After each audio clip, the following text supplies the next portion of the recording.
संभाजी महाराजांच्या मृत्यूसमयी राजाराम महाराज अवघे 19 वर्षाचे होते. संभाजी महाराजांच्या कारकिर्दीप्रमाणेच राजाराम महाराजांच्या कारकिर्दीची सुरुवातही संकटांनीच झाली. फरक इतकाच होता की संभाजी राजांवरील संकटे स्वकीयांनी आणली होती, तर राजाराम महाराजांवरील संकटे शत्रूने आणली होती. संकटांचे स्वरूपही तीव्र बनले होते. संभाजीराजांच्या वधाने सर्व मराठा राष्ट्राला अत्यंत तीव्र असा धक्का बसला होता. सर्व मराठे अत्यंत निराश झाले होते. संभाजी महाराजांचा वध म्हणजे मराठ्यांच्या इतिहासातील एक भयंकर शोकांतिका होय. संभाजी महाराज धाडसी होते, शूर होते आणि तरीही ही शोकांतिका घडली होती. संभाजी महाराजांच्या हाती सत्ता आली त्यावेळी मराठ्यांचे सैन्यही बरेच मोठे होते. त्यांच्या हाती शिवाजी महाराजांनी संपादन केलेले किल्ले, कीर्ती आणि संपत्तीही भरपूर होती. वचक बसावा एवढी प्रतिष्ठा त्या काळी मराठ्यांना लाभली होती. पण हे सर्व असूनही अत्यंत वाईटपणे संभाजी महाराजांच्या मृत्यूची शोकांतिका टळली नाही. संभाजीराजांना हालहाल करून औरंगजेबाने मारले, परंतु मराठी माती बादशाही सत्तेपुढे नमली नाही. स्वाभिमाने व धर्माभिमाने संभाजी महाराजांनी स्वतःच्या प्राणाची भीक न मागता अत्यंत हालपष्टीचे मरण पत्करले. इथे साक्षात मृत्यू देखील ओशाळला व या मराठा छाव्याचा दुर्दैवी अंत झाला. मराठ्यांच्या इतिहासात इतका भयंकर दुर्दैवी प्रसंग घडला नाही. छत्रपती संभाजीराजांनी मृत्यूला आपल्या मुठीत घेतले. बादशापुढे मान झुकवली नाही. मरणाला मारून ते मोक्षाला गेले. संभाजी महाराजांच्या वधाने मोगल मराठा संघर्षाचे एक पर्व संपले. बादशाने संभाजीराजांना अत्यंत क्रूरपणे ठार केल्याचा धक्का केवळ राजकीय नव्हता, तर तो भावनात्मकही होता. मोगल छावणीत मराठा राजास ज्या पद्धतीने वागून ठार केले त्यामुळे समस्त मराठा समाज अवमानित झाला. मराठा अधिकाऱ्यांचे नीतिधैर्य खचून त्यांनी आपल्या हाती असलेले गडकोट व ठाणी शत्रूंच्या स्वाधीन केली. शिवाजी महाराजांनी एवढ्या जिद्दीने व कष्टाने उभारलेल्या राज्याचा संकोच मोठ्या वेगाने झाला. काही काळ मराठी राज्य संपल्याचा भास परकीयांप्रमाणे स्वकीयांनाही झाला. संभाजी महाराजांच्या वधाच्या वेळीच रायगडास जुल्फिकार खानाने वेढा दिला होता. अशा अवस्थेत सर्वांनी एकत्र राहणे धोक्याचे आहे हे ओळखून महाराणी येसूबाईंनी राजाराम महाराजांना गडाबाहेर पडण्याचा व शत्रूशी जसे जमेल तसे लढण्याचा सल्ला दिला. आपल्या प्रमुख सहकाऱ्यांसह राजाराम महाराज रायगडावरून बाहेर पडले. दिनांक 5 एप्रिल 1689 मराठ्यांच्या गादीवर आपला पुत्रास शाहूराजास न बसविता राजाराम महाराजांस बसविण्याचा राणी येसूबाईंचा निर्णय या कठीण प्रसंगी मोठा मुत्सद्देगिरीचा व निस्वार्थीपणाचा होता. येसूबाईंनी अत्यंत धीरोदात्त आणि शिवाजी महाराजांच्या ज्येष्ठ सुनेला साजेल असेच वर्तन केले होते. येसूबाईंची ही स्वार्थनिरपेक्ष मसलत ऐकून सर्वांना अतिशय धीर आला. नवे छत्रपती 19 वर्षांचे परंतु अनुभवी होते. मातब्बर मोगलांशी संघर्ष करण्याची ते उमेद बाळगून होते, परंतु मोगल आक्रमक इतके जबरदस्त होते की स्वराज्यात राहून मोगलांशी झगडणे नवीन राजाला अशक्य होऊन बसले. म्हणून महाराष्ट्रातील राज्याचा कारभार रामचंद्र पंत अमात्य यांच्यावर सोपून राजाराम महाराजांनी प्रल्हाद निराजी, खंडो बल्लाळ इत्यादी सहकाऱ्यांसह जिंजीकडे प्रयाण केले. रायगडाच्या वेढ्यामुळे राजकुटुंबाची अवस्था दिवसेंदिवस गंभीर बनत गेली. गड शत्रूच्या ताब्यात देऊन व अब्रू वाचवण्यासाठी राणी येसूबाई व शाहूराजे यांना शत्रूच्या स्वाधीन झाल्याशिवाय पर्याय राहिला नाही. मराठ्यांच्या राजधानीचा पाडाव झाला. राणी येसूबाई व युवराज शाहूराजे मोगलांचे कैदी बनले. राजाराम महाराजांचा पन्हाळगड ते जिंजी हा प्रवास अत्यंत बिकट परिस्थितीत झाला. त्यांच्या मागावर मोगल सैन्य धावत होते. त्यामुळे अनेक साहसी प्रसंगांना आणि प्राणसंकटांना तोंड देतच ते जिंजीला पोहोचले. मराठ्यांच्या एका छत्रपतींचा क्रूर वध करण्यात आला. त्यांच्या नंतरच्या छत्रपतीस मोगली आक्रमणापासून आपला बचाव करण्यासाठी दूर कर्नाटकात पलायन करावे लागले. मराठ्यांची राणी राजपुत्रासह शत्रूच्या ताब्यात गेली. अशी मराठा राज्यावर एकामागून एक याप्रमाणे मोठी संकटे कोसळली.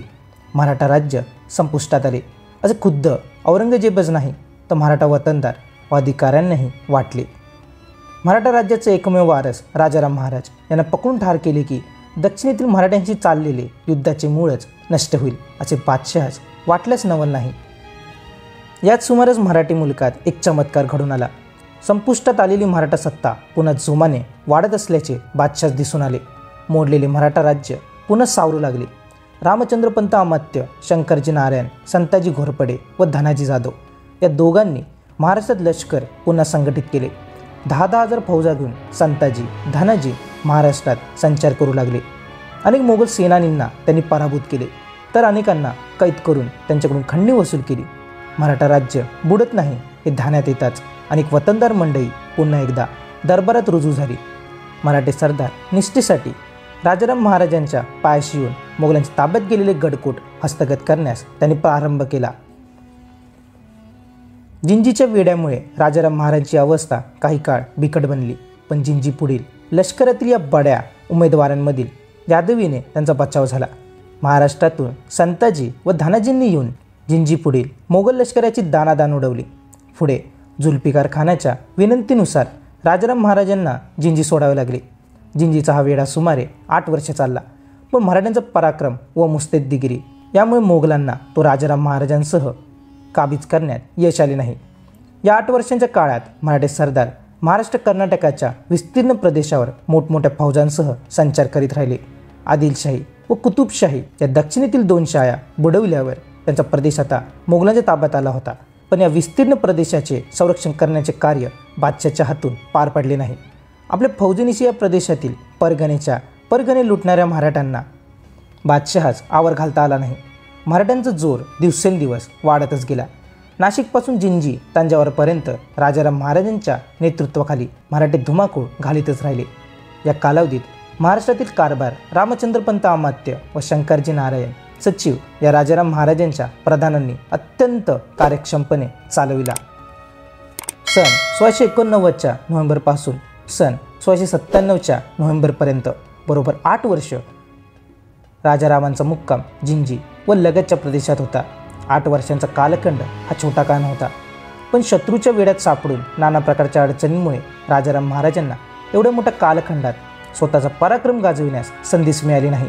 8 वर्षांचा काळ भौतिक जिंजीसच गेला, परंतु जिंजीस राहून राजाराम महाराजांनी अत्यंत कल्पकतेने मोगलांचा पाडाव केला. लोकांना उत्तेजन देण्यासाठी इनामे, जहागिरी, बक्षिसे वगैरे सढळ हाताने देण्यास सुरुवात केली. इनामातील बराच मुलूक मोगलांच्या ताब्यात होता, त्यामुळे सनद मिळालेले जहागीर आपल्या कब्जात घेण्याकरता जो तो मोगलांच्या मुलकात शिरू लागला. या कृत्यामुळे बाहेर राजारामांची कीर्ती पसरू लागली. त्यांच्या कर्तृत्वाचा लोकांना अभिमान वाटू लागला. चोहोबाजूनी लोक त्यांची कामे करण्यास तत्पर होऊ लागले. लोकांना तैनातापूर्वीच धारेप्रमाणे सरंजामगाव लावून दिले. सर्व प्रधान, सरदार, सरकारकून हे मोठे झाले. प्रत्येकाला योग्यतेप्रमाणे पदे देऊन अधिकाधिक समृद्ध केले. 1692च्या अखेरीस संताजी व धनाजी मोठ्या फौजा घेऊन कर्नाटकात शिरले. जिंजीस वेड्या घालणाऱ्या फौजांना बाहेरून इतके हैराण केले की अन्न पाण्या वाचून मोगल सैन्याचे हाल होऊन त्यांनाच वेड्यात पडल्यासारखे झाले. महाराष्ट्रातून मराठा फौज आली की कर्नाटकातील मराठ्यांना जोर चढे. या उलट बादशाही छावणीतून कुमक आली की जिंजी पुढील लष्करात उत्साह येऊन ते हल्ले चढवीत. जुल्फिकार खानाने वेड्याचे काम 1697पर्यंत रेंगाळत ठेवले. बादशाच्या मृत्यूपर्यंत वेडा ठेवण्याचा गुप्त करार राजाराम महाराज व जुल्फिकार खानात घडून आला होता. ही पितुरी बादशाच्या लक्षात आल्यावर त्याने जिंजी घेण्याचा निर्वाणीचा इशारा दिला. परिणामी खानाच्या विनंतीनुसार 1698मध्ये राजाराम महाराज विशाळगडावर सुरक्षितपणे येऊन पोहोचले. शिवाजी महाराजांनी आग्र्याहून सुटका करून घेतल्यानंतर ज्या कौशल्याने आणि घौडदौडीने बिकट वाटेने वेषांतरी करून प्रवास केला त्याचीच पुनरावृत्ती राजाराम महाराजांच्या बाबतीत घडली.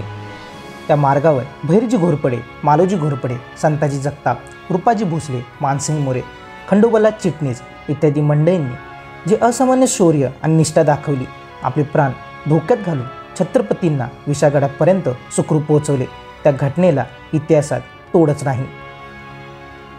राजाराम महाराज निघून गेल्यावर जिंजीचा किल्ला जुल्फिकार खानाच्या हाती पडला. दिनांक 7 फेब्रुवारी 1698 रोजी किल्ला हाती लागला, परंतु राजारामांचा जनानखाना आतच राहिला. बायकांनी खानास विनंती केली की आम्हाला सुरक्षितपणे देशी जाऊ द्यावे. ही विनंती मान्य करून जुल्फिकार खानाने राजाराम महाराजांच्या 4 बायका, 3 मुलगे व 2 मुली या सर्वांना शिर्कांच्या हवाले केले. नंतर सर्व मंडळी वेलोर, अर्णी वगैरे ठिकाणी मुक्काम करून स्वदेशी सुखरूप पोहोचली. जिंजीच्या किल्ल्यावरचे 4000 लोक होते, त्यांनाही खानाने सोडून दिले. यावरून असे दिसून येते की खानाने राजाराम महाराजांना चांगलीच मदत केली होती. एकंदर जिंजीचा वेढा हे मराठ्यांच्या इतिहासात वीरांचेच एक पर्व ठरले. राजाराम महाराज जिंजीचा 8 वर्ष वनवास संपून महाराष्ट्रात आले आणि त्यांनी सातारा येथे स्वराज्याची पुन्हा प्राणप्रतिष्ठा केली. ही गोष्ट मराठ्यांच्या स्वाभिमानाची, पराक्रमाची, चिकाटीची आणि त्यांच्या कीर्तीची इतिहासात सतत प्रभावी साक्ष देत राहील. स्वराज्याची स्थापना सहज होत नाही. त्याकरता अनंत प्राणांचे मोल द्यावे लागते, बुद्धिमत्तेची खैरात करावी लागते आणि अहर्निश परिश्रमांची उधळपट्टी करावी लागते. इतक्या सर्व कष्टाने जरी स्वराज्य संपादन झाले तरी ते टिकवण्याकरता त्याच मोलाची किंबहुना त्यापेक्षा जास्त मोलाची तपश्चर्या खर्ची पडत असते. ही तपश्चर्या म्हणजेच जणू सुळावरची पोळी असते. राजाराम महाराजांच्या कारकिर्दीत महाराष्ट्राने संताजी घोरपडे व धनाजी जाधव यांसारखे 2 महापराक्रमी सेनानी निर्माण केले. त्यांनीच मराठ्यांचे राज्य नष्ट करण्याचे औरंगजेबाचे सर्व प्रयत्न निष्फळ ठरवले. संभाजी महाराजांच्या वधानंतर संताजी धनाजींनी काही काळ एकोपाने वागून मोगल सैन्याला त्राही भगवान करून सोडले. पण दुर्दैवाने हा एकोपा पुढे कायम टिकला नाही. मराठ्यांच्या दुर्भाग्याने या 2 असामान्य पराक्रमाच्या सेनानीत दुहीचा प्रादुर्भाव झाला व प्रकरण एकमेकांवर आघात करून स्वतःच्या व स्वराज्याच्या कार्यानाशापर्यंत गेले. संताजींबद्दल बाहेर अत्यंत दहशत बसली आणि त्यांचा लौकिकही सर्वत्र वाढत होता. असेच मराठे अखेरपर्यंत वागले असते तर त्यांनी बादशाची अगदी राळ उडून दिली असती. परंतु मराठ्यांचे व राष्ट्राचे दुर्दैव म्हणा, संताजी धनाजींच्या अप्रतिम शौर्य चातुर्याचा उपयोग शत्रूंवर न होता तो त्यांनी एकमेकांवर करून घेतला.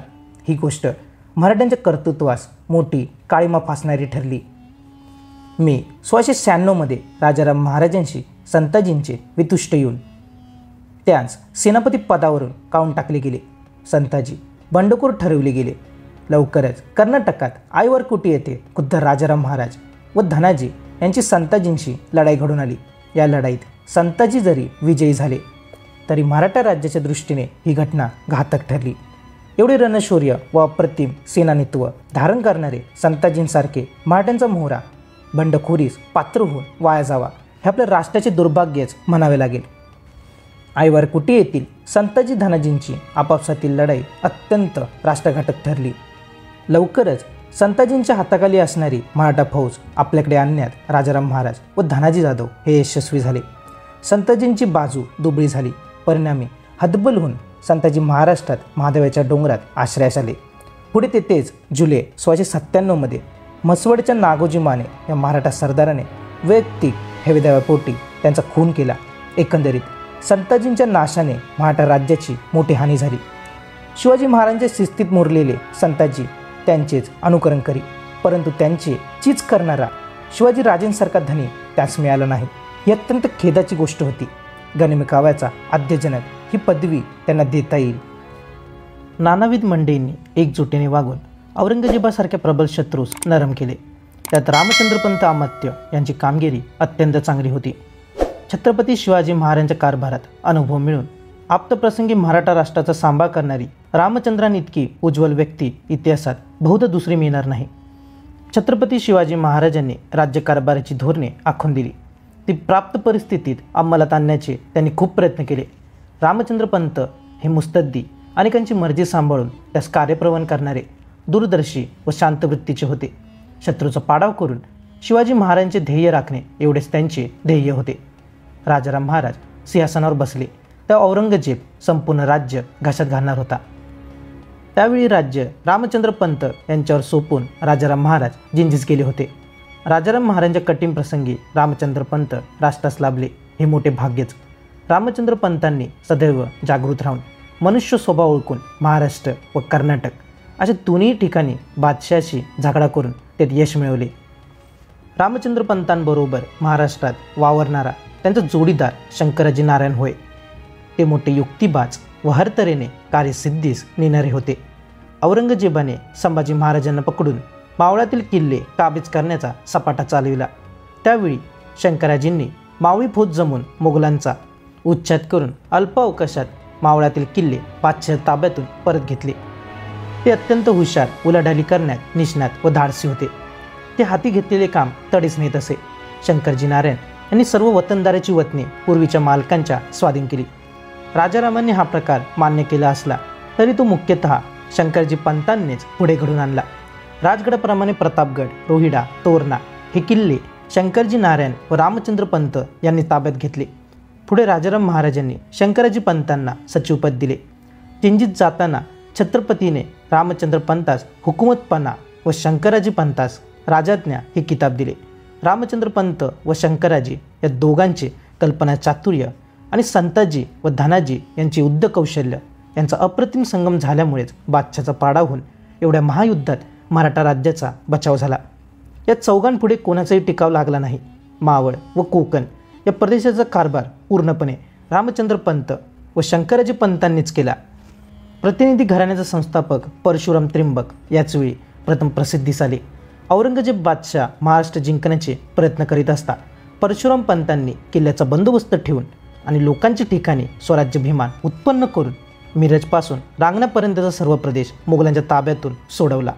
राजाराम महाराजांच्या नंतर ताराराणींची मुख्य भिस्त परशुराम पंतांवरच होती. पन्हाळा व पावनगड हे दोन किल्ले राजाराम महाराज जिंजीत जाताच सन 1689च्या अखेरीस बादशाने हस्तगत केले. 2 वर्ष अत्यंत परिश्रमपूर्वक परशुराम पंतांनी सन 1692च्या जून महिन्यात किल्ला परत काबीज केला. पुढे 3 वर्षे पन्हाळा परत घेण्याविषयी जंग पछाडले, परंतु पंतांनी किल्ला हातचा जाऊ दिला नाही. परशुराम त्रिंबक विचारी व एक प्रकारे सत्वशील असे पुरुष असून लष्करी व मुस्तद्दी अशा दोन्ही अंगाने हिकमती होते. छत्रपती राजाराम महाराजांवर त्यांची खूप निष्ठा होती. धनाजी जाधवांचा वंश सिंदखेडकर जाधवांपासून उगम पावला. धनाजी यांचा जन्म सन 1650च्या सुमारास झाला. मोठे झाल्यावर सरसेनापती प्रतापराव गुजरांच्या हाताखाली ते काम करू लागले. उमराणी व नेसरीतील लढायात धनाजींचा पराक्रम छत्रपती शिवाजी महाराजांच्या नजरेत आला. राजाराम महाराज जिंजीत गेल्यावर महाराष्ट्रात धनाजींनी अजब पराक्रम करून बादशाही फौजांवर विजय मिळवला, म्हणून राजारामांनी त्यास जयसिंहराव हा किताब दिला. खंडोबल्ला चिटणीसांची यावेळच्या प्रमुख पुढाऱ्यांत व निष्ठावंत सेवकांत गणना अवश्य झाली पाहिजे. छत्रपती संभाजी महाराजांच्या मृत्यूनंतर ते राजाराम महाराजांच्या बरोबर जिंजीस गेले. तेथे त्यांनी अनेक संकटे व हालअपेष्टा भोगल्या. सर्जाखान हा एक शूर विजापुरी सरदार. त्याने वाईजवळ हंबीराव मोहिते यांना ठार मारले. औरंगजेबाने त्याला रुस्तम खान किताब दिला. पुढे 6 जुलै 1690 रोजी लुत्फुल्ला खान खटाव येथे उतरला. त्यावर धनाजी जाधव, संताजी घोरपडे, दफळे, मोरे वगैरे सरदार 20,000चा जमाव घेऊन त्याच्यावर चालून गेले. याचवेळी नेमाजी शिंदे, मानकोजी पांढरे, नागोजी माने, अमृतराव नाईक निंबाळकर मराठे सरदार त्यांना जाऊन मिळाले. अमृतराव, शहाजी, पिराजी नाईक निंबाळकर हे साबाजी फलटणकर यांचे नातू व तुकाराम यांचे पुत्र होय. अमृतराव नाईक निंबाळकर हे पराक्रमी असून ते संताजी घोरपडे समवेत होते. इसवी सन 1693ला अमृतराव मांड्यांचे सैन्य घेऊन भीमा नदी ओलांडून मोगल प्रदेशात घुसले.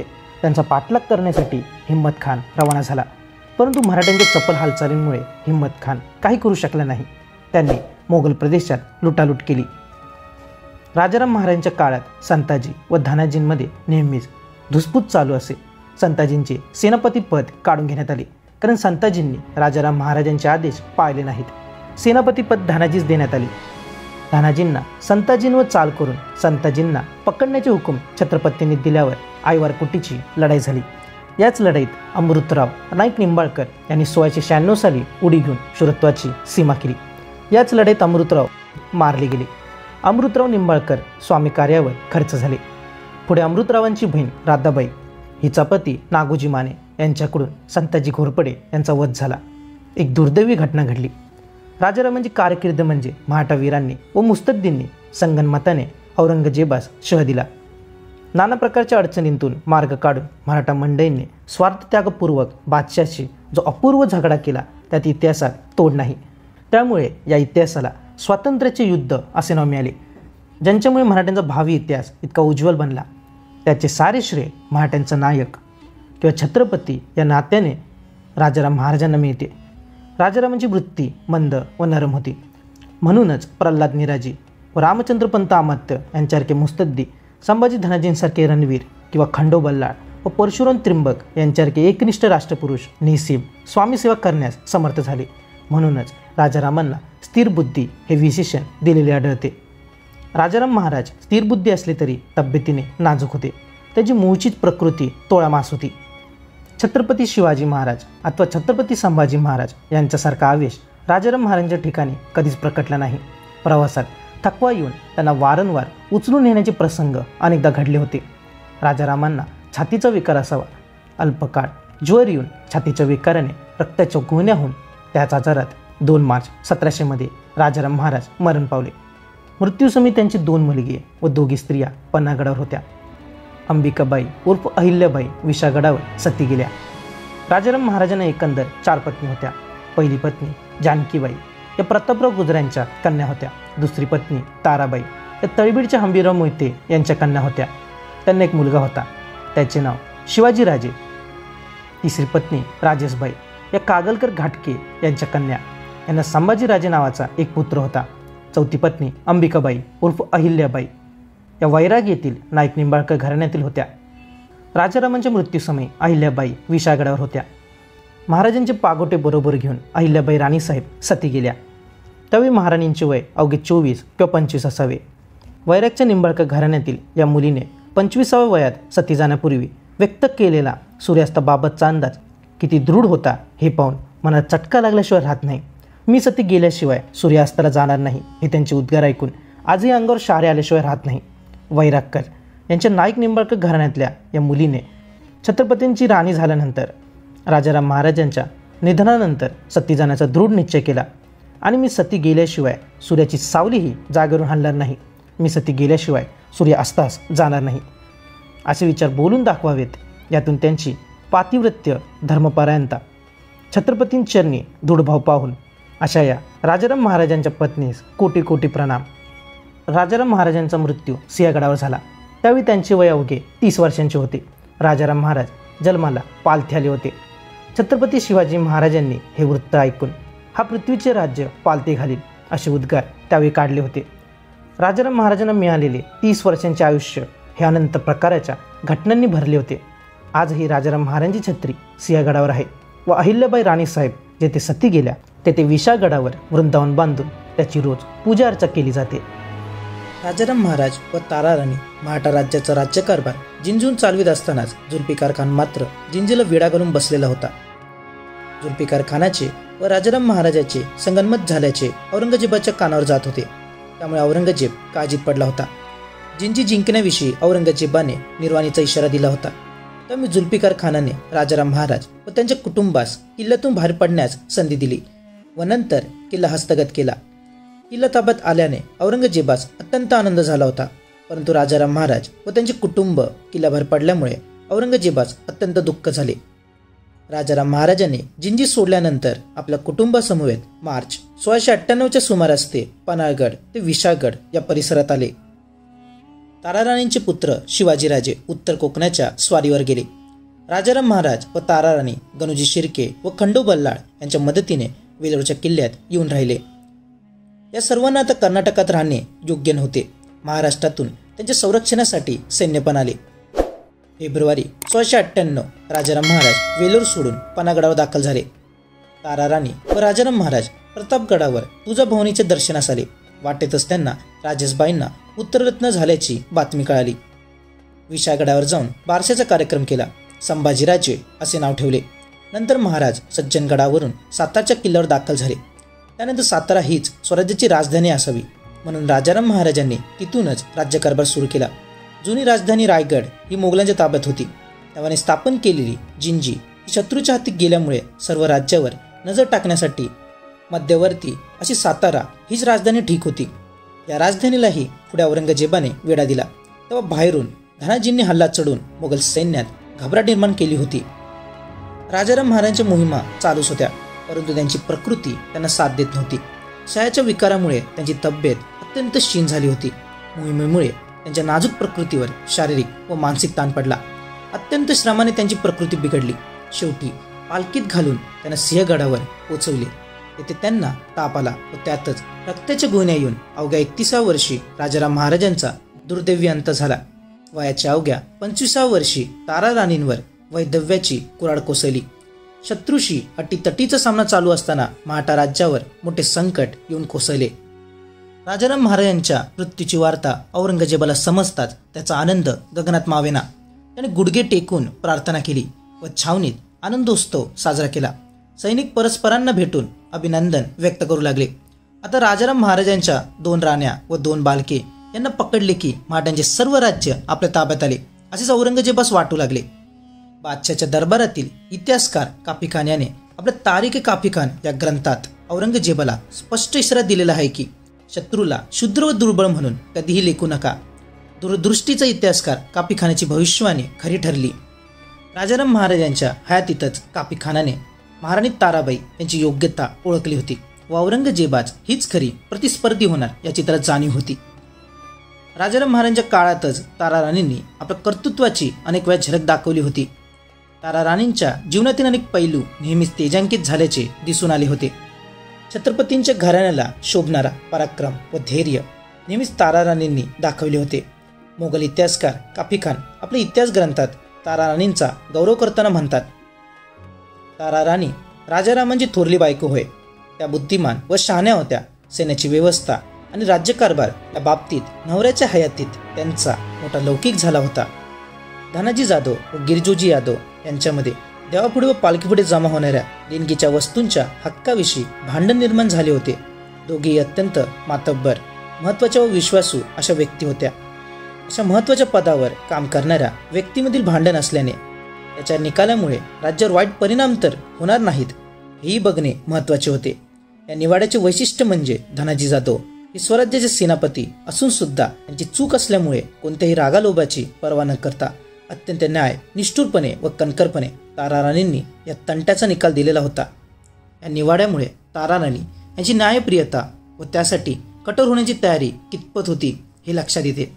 स्वराज्याला पराक्रमी व धैर्यशील अशा धनाजी जाधवांसारख्या शूर सेनापतींची गरज असताना देखील त्यांच्या रागालोभाची पर्वा न करता तारा राणींनी निरपेक्षपणे न्याय दिला होता.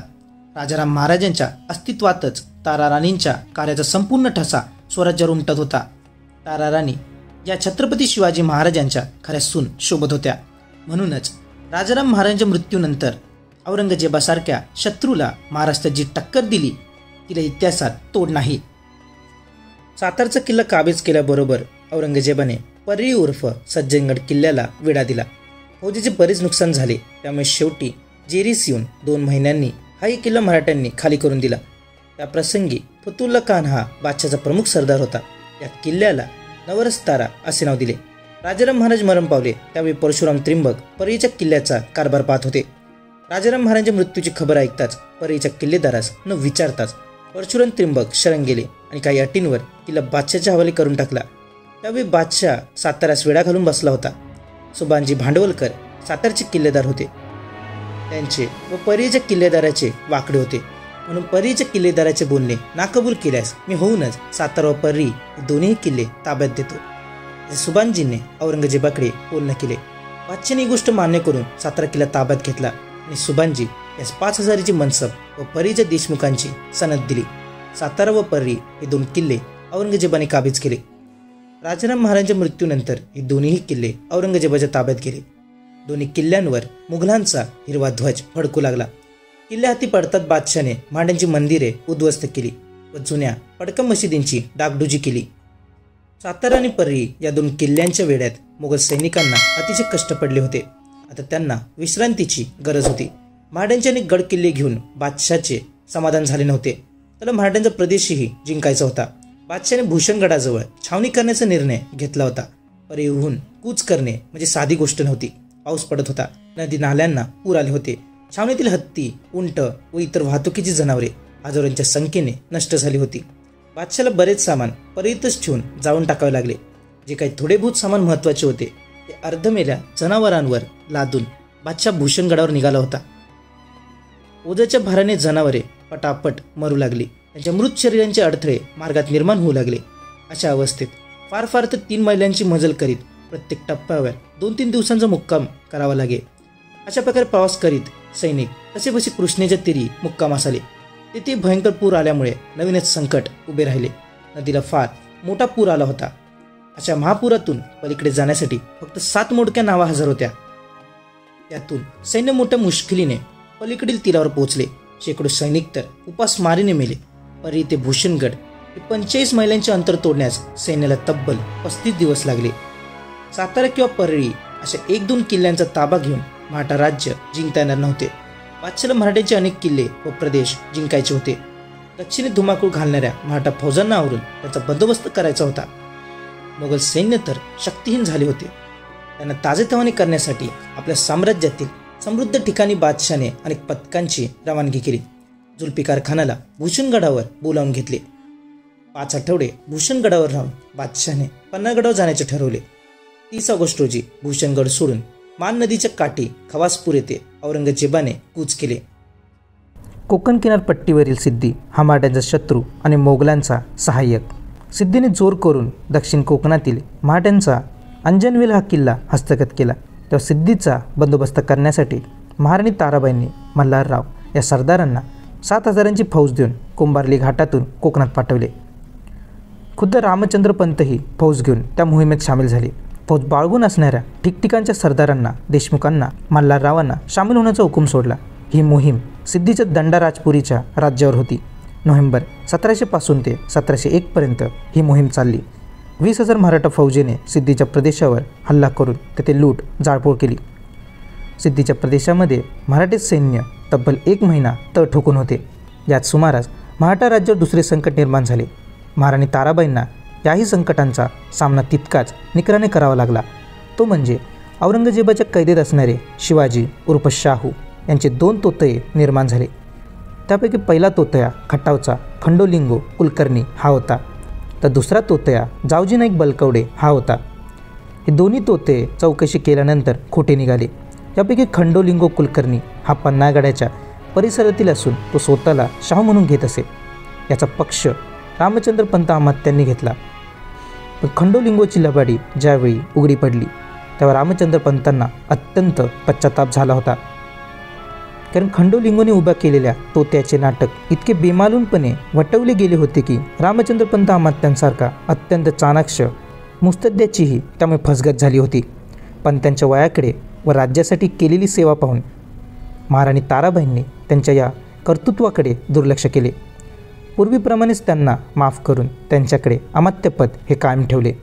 दुसरा तोतया सुधागडच्या परिसरात निर्माण झाला होता, जावजी बलकवडे. या बलकवड्याच्या तोतीगिरीने स्वराज्यावर संकट निर्माण केले होते. वास्तविक जावजी बलकवडे म्हणजे मोठा पराक्रमी माणूस. हा सैन्यात सप्तहजारी या हुद्द्यावर नियुक्त होता.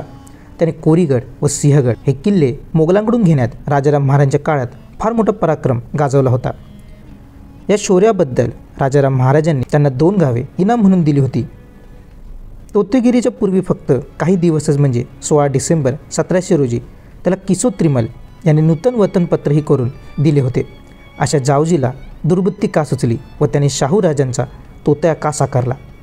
याला बहिरो मोरेश्वर यांनी उत्तर दिले होते. ते म्हणतात, सालगुदस्ता जावजी बलकवडा याने हरामखोरीचे डंग करून किल्ले सुधागडचा आसरा करून तोत्याचा बहाणा केला आणि लोक जमाव करून मुलकात स्वारी घालून गाव मारून घेऊ लागला. त्याचा नतीजा त्याचे कर्तव्य निरूप झाला. जावजी बलकवडे हा मुळातच स्वार्थी प्रवृत्तीचा होता. पहिला तोतया पन्नागड परिसरात निर्माण झाला, तर दुसरा तोतया सुधागडच्या परिसरात निर्माण झाला. हे दोन्ही तोत्यांचे बंड महाराणी ताराबाईंनी मोठ्या कणखरपणे मोडून टाकले. मोगल शत्रू हिंदवी स्वराज्यात समोर उभा ठाकला असता ताराबाईंना अंतर्गत शत्रूंचाही बंदोबस्त करावा लागत होता. परिस्थितीचे नीट आकलन करून त्यातून मार्ग काढण्याचे तंत्र महाराणी ताराबाईंना नक्कीच अवगत होते. म्हणून अशा कठीण प्रसंगातून जाऊन त्यांनी तोत्यांचे बंड मोडून काढण्यात यश मिळवले आणि पर्यायाने मराठा राज्य रक्षणाचे महान कार्य केले. अशा प्रसंगांमुळे ताराबाईंचे व्यक्तिमत्व नक्की तेजाने उजळून निघाले यात शंका नाही. हे दोन्ही तोते महाराणी ताराबाईंनी अत्यंत हिंमतबाजीने, हुशारीने व निर्धाराने मोडून काढले. महाराणी ताराबाईंनी रणांगणाचे क्षेत्र सर्व हिंदुस्थानभर पसरविले आणि या लढाया द्रुतगतीने विद्युत वेगाने करण्याचे एक नवीनच तंत्र काढले. दुसऱ्या महायुद्धामध्ये ॲडॉल्फ हिटलरने ब्लिट्झक्रीग या नावाचे जे एक नवीनच युद्धतंत्र शोधून काढले त्याचे ताराबाईंच्या युद्धतंत्राशी बरेचसे साम्य आहे. सर्व सामर्थ्यानिशी झंझावातासारखे शत्रूवर एकदम अचानकपणे कोसळायचे, त्यांच्यात घबराट निर्माण करून त्यांचे मनोधैर्य नाहीसे करायचे, हे ताराबाईंच्या या युद्धतंत्राचे मुख्य सूत्र होते. त्यामुळे शत्रुसेनेवर विजेप्रमाणे कडाडून पडणारी ही मराठ्यांची सेना आहे कुठे आणि नाही कुठे ते बादशाला कळेना. तिच्या अतिवेगवान हालचालींचा मागोवा घेणेही औरंगजेब बादशहाच जमेना. ताराबाईंनी आपल्या युद्धतंत्राचा नवीन भाग म्हणून युद्ध आघाडी अत्यंत रुंद करण्याचे धोरण ठेवले. त्यामध्ये ताराबाईंचा उद्देश असा होता की मोगल फौजेचा दक्षिणेवरील दबाव कमी होऊन त्यांना उत्तरेकडे सरकण्याची गरज भासावी, म्हणजे स्वराज्यातील प्रदेशाचे आपोआपच रक्षण होईल. ताराबाईंचे नवे युद्धतंत्र शत्रुपक्षामध्ये घबराट व भीतीचे वातावरण निर्माण करून त्यांचे मनोधैर्य नाहीसे करत असे आणि त्यांना दूरवर पळून त्यांचा पाठलाग करून पराभव करणे हे या युद्धतंत्राचे मुख्य सूत्र होते. याबाबत औरंगजेब म्हणतो, महाटे लोक हरामजादे कोठून येतात, कोठे जातात, काय खातात कळत नाही. दुष्ट जमात वादळासारखे पाठीशी लागतात आणि विजेप्रमाणे कडाडून कोसळतात. आहे कोठे आणि नाही कोठे तेच समजत नाही.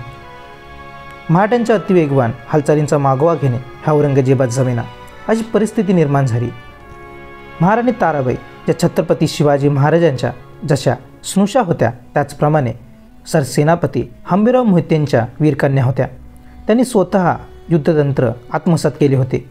त्या रात्री अपरात्रीसुद्धा मराठ्यांच्या छावण्यात जाऊन एका तळावर दुसऱ्या तळावर, एका किल्ल्यावरून दुसऱ्या किल्ल्यावर फिरत राहून सैनिकांमध्ये उत्साह निर्माण करीत आपल्या सैन्याबरोबर कडक उन्हातान्हात त्या स्वारीवर जात. अनेकदा सैन्याचे तळाबरोबर ताराबाईसुद्धा आपल्या मुक्कामाचा तंबू टाकत असत. त्यांचे वास्तव्य सर्व आघाड्यावर असे. त्यांचे युद्धाचे तंत्र इतके अचूक असे की मराठा सैन्य हा म्हणता विजयी होत असे. त्यांना उपजतच सैन्याचे नेतृत्व करण्याचे जणू बाळकडूच मिळाले होते. छत्रपती शिवाजी महाराजांइतकीच अचूक दृष्टी, युद्धकला, मुत्सद्देगिरी ताराबाईंना लाभलेली होती. आपल्या हाताखालच्या अधिकाऱ्यांना त्या स्फूर्ती देत असत. औरंगजेबालाही कळून चुकले होते की या मराठ्यांच्या राणीला जिंकणे कधीच सोपे नाही. महाराणी ताराबाईंनी होतकरू सरदारांना योग्य उत्तेजन देऊन आणि त्यांना नर्मदा पलीकडील मोगलांच्या प्रदेशात पाठवून मराठ्यांच्या पुढील राज्यविस्ताराचा पाया घातला. उत्तरेतून बादशाकडे येणारी सनद खजिना माळव्यातून दक्षिणेत येत असे. तो मारून न्यायचा व बादशाची उत्तरेशी दहनवहन तोडायचे. माळव्यावर स्वाऱ्या करण्यात व माळव्याची नाकेबंदी करण्यात ताराबाईंचा हाच प्रमुख उद्देश व हेतू होता. तो 100% यशस्वीही झाला, कारण नर्मदेच्या पलीकडे दिग्विजय करण्याकरता व दक्षिणेत कर्नाटक वगैरे भागात राज्यविस्तारासाठी ताराबाईंनी मराठा सैन्य पाठवले होते. उत्तरेस बंदोबस्त करावयास जावे तर कर्नाटकात मराठ्यांचे हल्ले चाललेले, गुजरातचे रक्षण करावे तर माळव्यात मराठ्यांचा धुमाकूळ चाललेला, वऱ्हाड्यात सैन्य पाठवावे तर खानदेशात मराठ्यांनी मोगल प्रदेश बेचिराग केलेला. त्यामुळे औरंगजेब चांगलाच वैतागला होता. त्याला सर्वत्र मराठे दिसू लागले. त्या युद्धाच्या वेळी हजर असणारा काफीखान म्हणतो, दक्षिणेची 6 सुबे सिरोज, मंदसौर आणि माळव्याच्या सरहद्दीपर्यंत मराठ्यांनी धामधूम उडवली. बादशाने आपली हयात मोहिमा करणे आणि किल्ले घेणे यातच घालवली. ताराबाई विरुद्ध तो शेवटपर्यंत लढत राहिला, पण काफिरांचे म्हणजेच मराठ्यांचे बळ आणि बंडही दिवसेंदिवस वाढतच गेले. एका किल्ल्यास वर्ष 6 महिने बिलगून राहण्याचे जुनाट युद्धतंत्र औरंगजेबाने शेवटपर्यंत अवलंबले. या कंटाळवाण्या युद्धतंत्राने औरंगजेबाचे अतिशय नुकसान झाले. ताराबाईंचे नवे युद्धतंत्र औरंगजेबास कळेना आणि कळले तरी त्याला त्याचा प्रतिकार करता येईना. परिस्थिती दिवसेंदिवस कठीणच होत चालली. जगाच्या इतिहासात महान सेनानी म्हणून औरंगजेबाचा उल्लेख केला जातो. अशा जगप्रसिद्ध रणकला निपुण सेनापतीस ताराबाईंनी जेरीस आणले. त्याचे जुनाट युद्धतंत्र महाराणी ताराबाईंनी मोडून खिळखिळे केले आणि पुढील 7 वर्षातच त्यांनी बादशाचा पूर्ण पराभव करून आपले कुशल सेनापतित्व अजरामर केले. मराठ्यांच्या अल्पवयीन राणीने आपल्या असामान्य कर्तृत्वाने प्रतिकूल परिस्थितीवर मात करून हिंदवी स्वराज्याचे संरक्षण करून मोगली सल्तनत खिळखिळी करून टाकली. वाटेल तसे वर्तन करण्यास ताराबाईंची सर्वांस पूर्ण मुभा मिळाल्यामुळे जो तो स्वराज्याच्या कार्यात पुढे येऊन काम करू लागला. एकदा तलवार गाजून आपले व आपल्या घराण्याचे कायमचे कल्याण करून घेण्याची हीच संधी आहे असे प्रत्येकालाच वाटू लागले. तेव्हा फक्त स्वतःचे संरक्षणाचे प्रयत्न सोडून त्यांनी मोगलांचा पराभव करण्यास सुरुवात केली. छत्रपती शिवाजी महाराजांच्या मृत्यूनंतर तब्बल 20 वर्षांनी मराठा सैन्याचे बचावाचे युद्ध सोडून चढावाचे युद्ध हाती घेतले. याचे वर्णन ग्रँड डफने असे केले आहे की मराठ्यांचे सामान म्हटले म्हणजे थोडीशी कांदा भाकरी व एक घोंगडी एवढेच काय ते. रात्री कोठे उतरले तर ते घोड्यांचे लगाम हातात धरूनच घोंगडी त्यावर पसरून काही वेळ अंग टाकत. दिवसा 2 प्रहरी काही खाण्याकरता किंवा ऊन टाळण्याकरता ते उतरले. म्हणजे 5-5, 6-6 जण एखादे झाडझूड असले तर त्याचे झायखाली झोपत, जमिनीवर भाले खोचून त्यावर घोंगडी पसरत व तेवढ्या छोट्या सावलीत फक्त डोके ठेवून जमिनीवर घोरत आडवे पडत. त्यांच्याजवळ उंट, बैल वगैरे काही नसून फक्त लहान खुरपी, चपळ व कंटक असे तट्टे असत। मिळालेली लूट त्यावर लादून फार लवकर ती पळून नेत। अशा सुटसुटीतपणामुळे महाराजांचा पाठलाग करणे मोगल सैन्याला फार अवघड पडे। उलट मोगलांच्या सैन्याचा पराभव झाला म्हणजे लुटीने मराठ्यांची चंगळ होई। अशा या महाराणी ताराबाईंच्या नवीन युद्धतंत्रामुळे मराठ्यांचा फायदा व मोगलांचे नुकसान होई।